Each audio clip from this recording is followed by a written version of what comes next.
face aux soignants, face à ceux qui portent le soin, face à ceux qui se sont mis debout face au virus en quelque sorte, on a eu en gros deux comportements. On a eu au début de la crise, vous le savez, des applaudissements, c'est-à-dire que les gens se réunissaient à 20 h sur les balcons, à leurs fenêtres, et puis applaudissaient les soignants.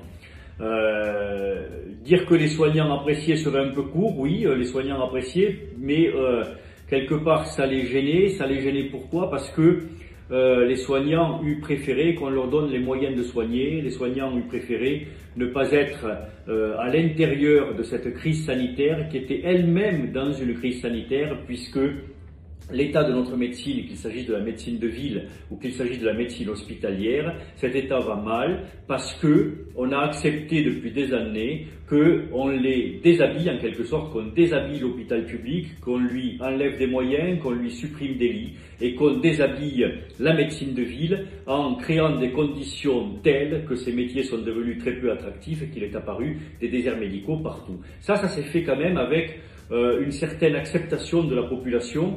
Et donc, voir des gens nous applaudir, certes, ça nous réjouissait, mais on ne pouvait pas, un petit peu derrière la tête, avoir cette idée-là qui était de dire « mais pourquoi vous ne l'avez pas fait plus tôt? Pourquoi vous avez laissé s'effondrer progressivement notre médecine ?»